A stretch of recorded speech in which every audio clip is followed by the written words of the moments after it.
At 5:42 in the morning, under skies heavy with rain and visibility reduced to almost nothing, a Russian armored column worth tens of millions of dollars began pushing forward along a narrow, waterlogged dirt road in eastern Ukraine.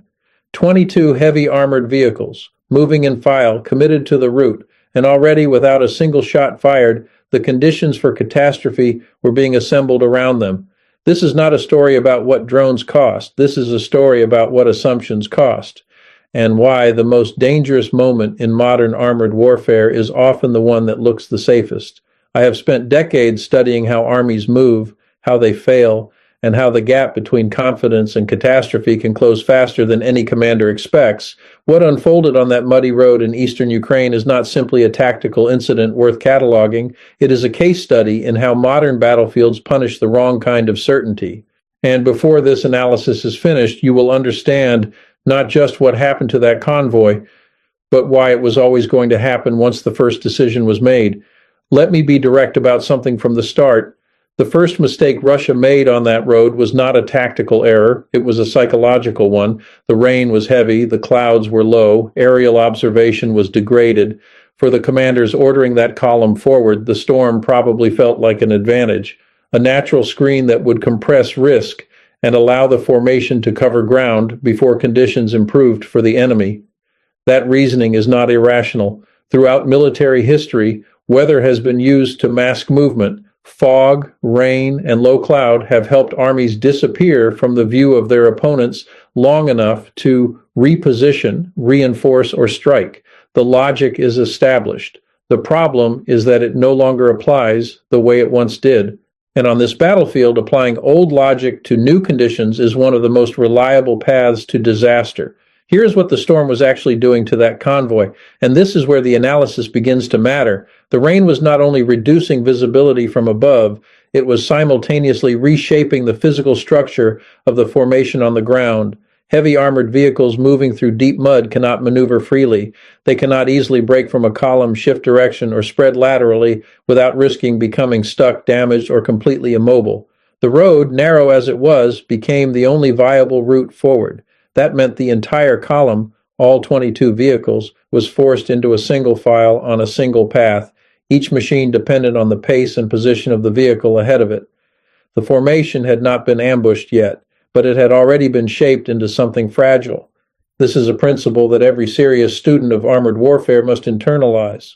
Armor derives its battlefield value from two things working together: protection and mobility.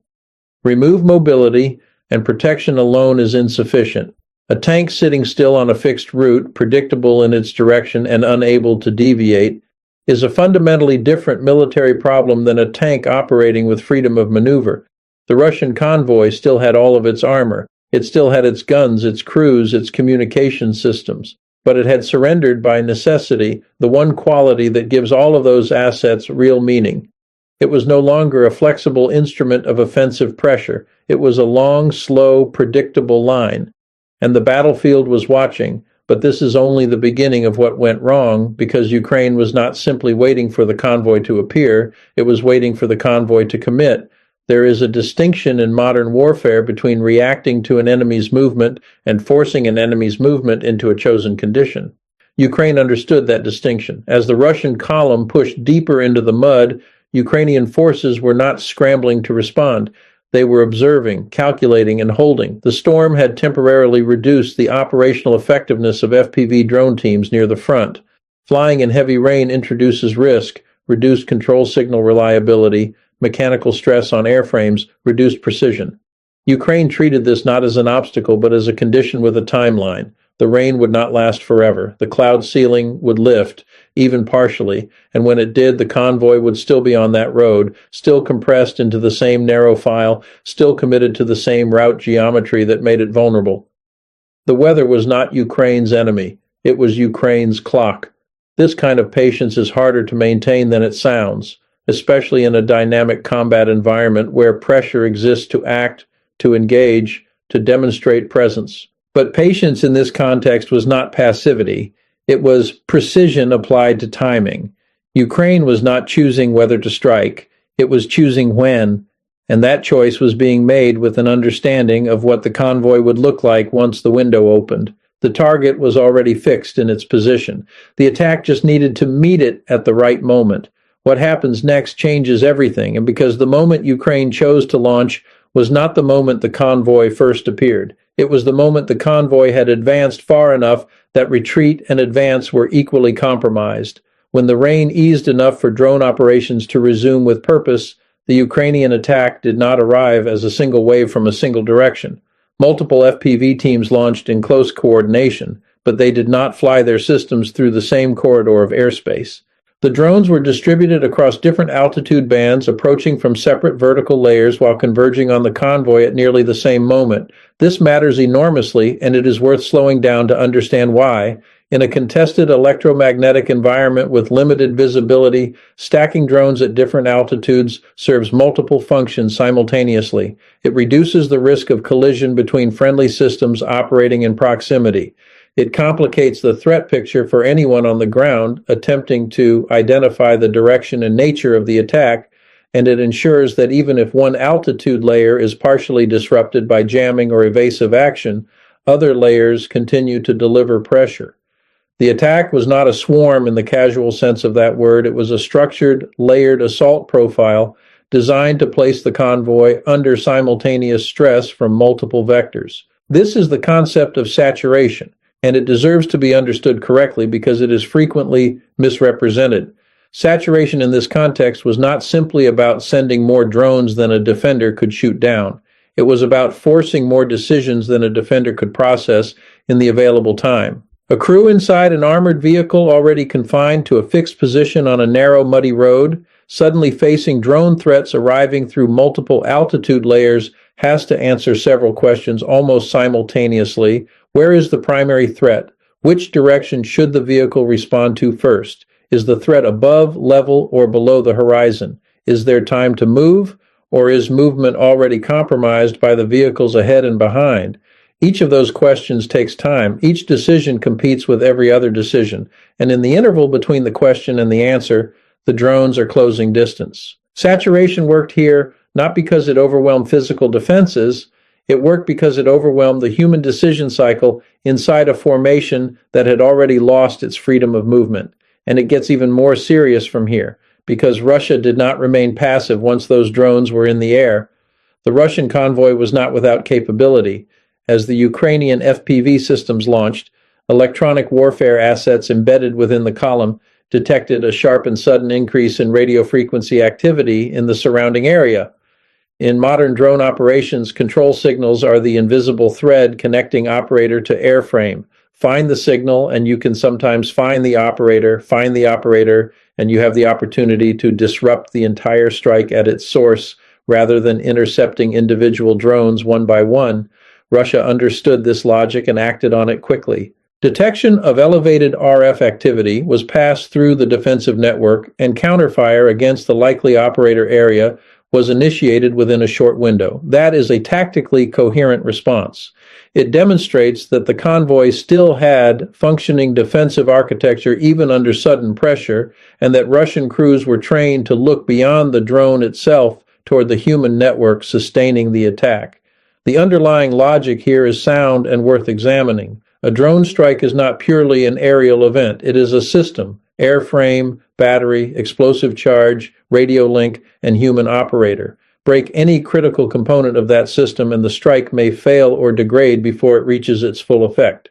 From a purely defensive standpoint, targeting the operator or the control link can be more efficient than attempting to defeat every incoming airframe individually, particularly when the number of incoming systems is high and the time available is short. Russia identified this as the lever worth pulling and pulled it. The question was whether it would be enough.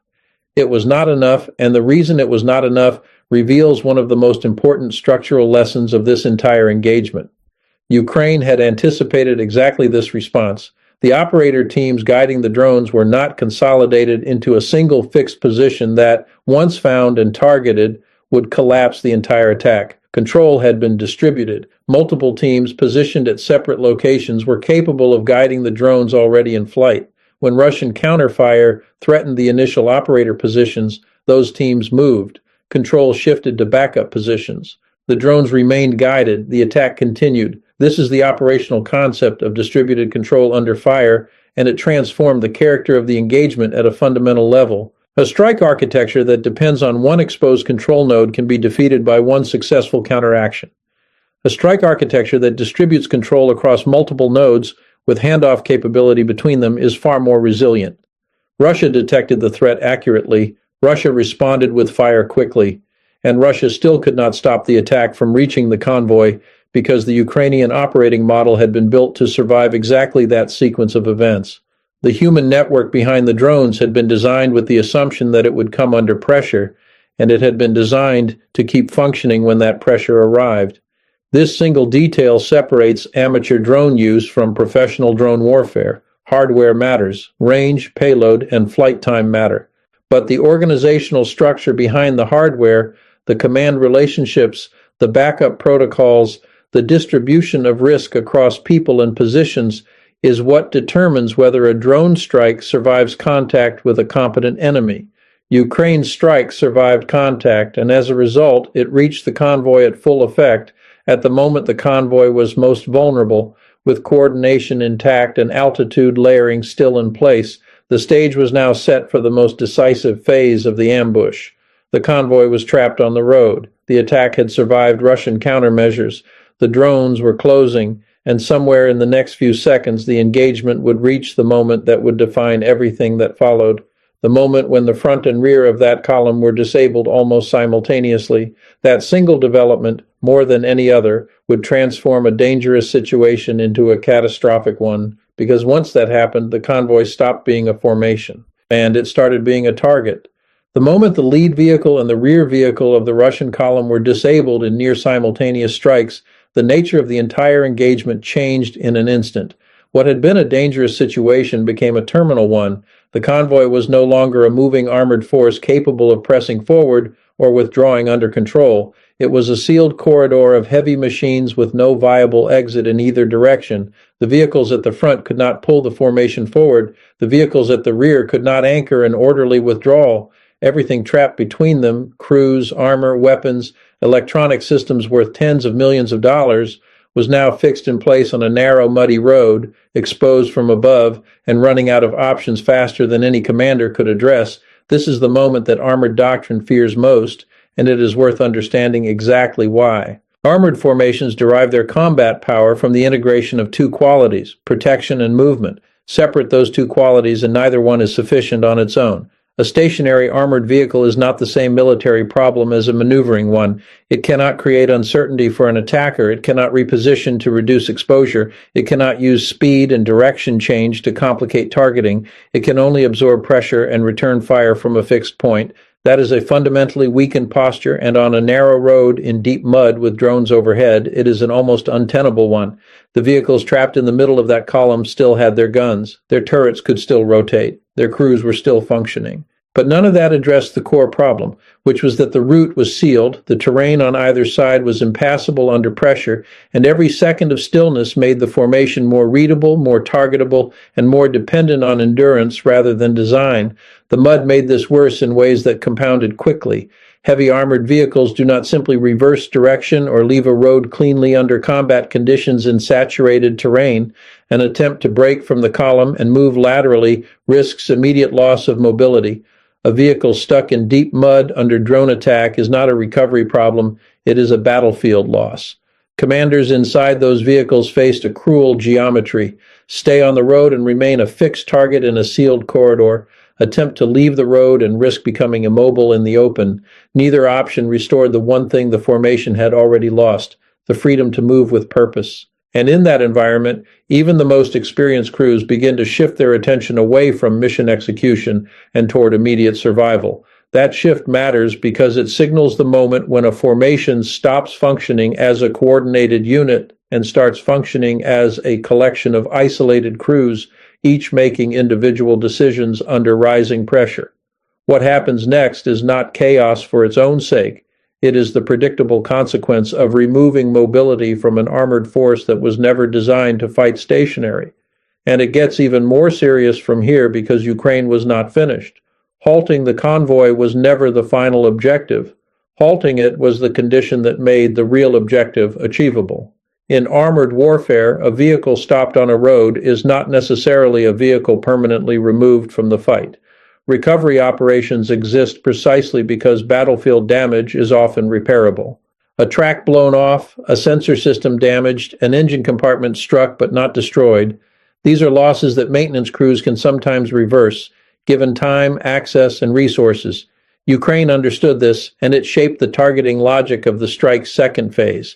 The goal was not simply to immobilize the convoy, the goal was to create damage deep enough and specific enough that recovery would be either impossible or not worth the cost.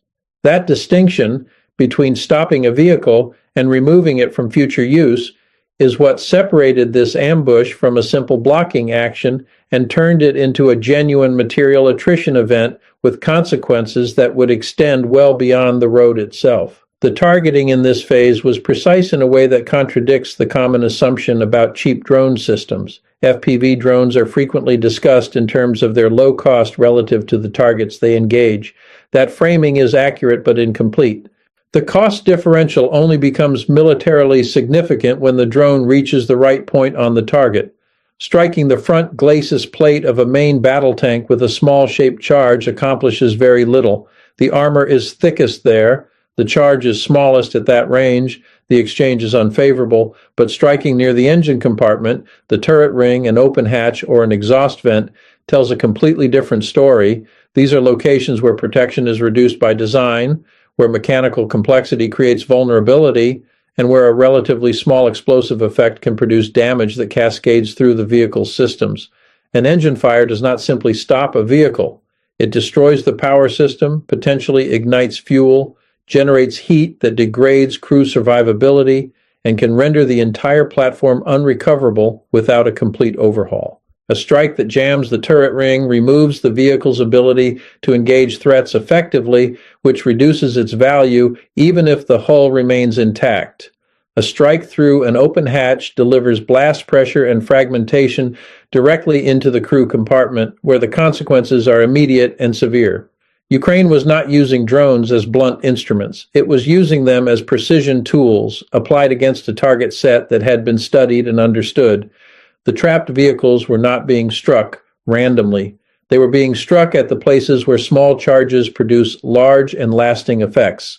That technical discipline turned a successful tactical ambush into a strategic material loss because every vehicle permanently removed from Russian inventory is a vehicle that cannot be repaired, cannot be reassigned, cannot participate in the next operation, and must be replaced at significant cost in money, time, and industrial capacity.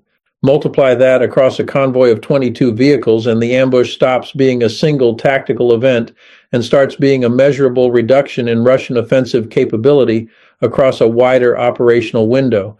But even inside that burning, trapped column, one vehicle carried a value that exceeded its physical worth. And when that vehicle came under direct pressure, the meaning of the entire engagement changed again. Positioned near the center of the convoy was an electronic warfare platform, the system responsible for signal jamming, coordination support, and the invisible protective layer that gave the formation a degree of resilience against threats from above. In practical terms, this vehicle was not a weapon in the traditional sense. It did not fire rounds downrange. It did not carry assault troops. Its value was architectural. It was part of the structure that allowed the rest of the convoy to function as an integrated unit under pressure. It interfered with drone control links. It supported communication between vehicles. It extended the window available for crews to react before the next threat arrived. Losing it was not like losing another tank or infantry carrier. Losing it was like losing the nervous system that connected the formation's defensive responses into something coherent. Once the electronic warfare platform was struck and its output degraded, the convoy lost more than a machine. It lost the coordination layer that had been partially compensating for everything else the convoy had already lost. Jamming strength dropped. The operational space available to Ukrainian drone teams expanded. Crew reactions inside the remaining vehicles became slower, more isolated, and less supported by shared situational awareness. In a formation already trapped, already immobile, already under multi-altitude drone attack, the removal of that electronic support layer accelerated the collapse of whatever defensive coherence remained. This is why targeting sequencing matters in modern combined arms warfare. The order in which assets are struck determines how quickly a formation's ability to resist degrades. Strike the mobility first, and the formation stops moving. Strike the electronic protection next, and the formation stops coordinating. After that, what remains is not a unit. It is a collection of individual vehicles, each facing the same threat, without the shared response architecture that made them more than the sum of their parts. This sequence, mobility denied, coordination disrupted, vehicles struck individually at their most vulnerable points, is the operational logic that turned a single ambush on a muddy road into a case study that will be analyzed in military institutions for years. And what it reveals is not simply that drones are effective against armor. What it reveals is that drones, used within a planned structure at a chosen moment against identified vulnerabilities and supported by a resilient human command network, can neutralize expensive armored formations in a time frame that traditional military planning never accounted for. 5 minutes. The convoy that had moved forward under the cover of rain, believing the storm was its shield, had been effectively destroyed as a functioning combat formation within approximately 5 minutes of the first strike. The broader lesson here must not be reduced to a simple cost comparison between a drone and a tank. That comparison is real, but it is the surface of something much deeper. The deeper lesson is about assumptions, specifically the danger of assumptions that have not been tested against the actual conditions of the current battlefield. Russia assumed the storm would hide the convoy. The storm compressed the convoy into a predictable formation. Russia assumed mass and armor would absorb pressure. Immobility made that armor a fixed target. Russia assumed electronic warfare would protect the network. The network was disrupted by a distributed Ukrainian operating model designed specifically to survive that disruption. At every level, the assumptions the convoy moved under were the assumptions that made it vulnerable, not because they were obviously wrong in isolation, but because they had not been updated to account for what this battlefield had become. Modern armored warfare is no longer defined primarily by the thickness of steel or the size of a formation. It is defined by the speed of decision cycles, the resilience of command networks, the precision of targeting logic, and the ability of a force to preserve coherence after it has been seen, fixed, and engaged. A convoy that moves with confidence into terrain it cannot maneuver in, under conditions it has misread, against an opponent it has underestimated, is not projecting strength. It is projecting opportunity. And on a battlefield where patient, organized, technically precise forces are waiting for exactly that kind of opportunity, the distance between a confident advance and a catastrophic loss can be measured in minutes. What this ambush ultimately demonstrated is not that Russia lacks capable equipment or trained soldiers. It demonstrated that the integration of timing, coordination, targeting precision, and distributed command resilience can defeat conventional armored power, even when that power arrives in force. Ukraine did not win this engagement because its weapons were more expensive. It won because its methods were more adapted to the environment in which the engagement took place. That is the standard every modern military must now meet, not simply acquiring better platforms, but building the organizational intelligence, the operational flexibility, and the tactical patience to apply those platforms at the right moment in the right sequence against the right targets. The convoy is gone. The road is quieter now, but the questions it raises are louder than ever. How many more formations are moving under assumptions that this battlefield has already disproven? How many commanders are still calculating risk using frameworks that were built for a different era of conflict? And how quickly can the lessons of 5 minutes on a muddy road in eastern Ukraine be absorbed by the institutions and armies that will face similar conditions in the conflicts ahead? Stay with us, because those questions do not have simple answers, and understanding them may matter more than any single battle ever could.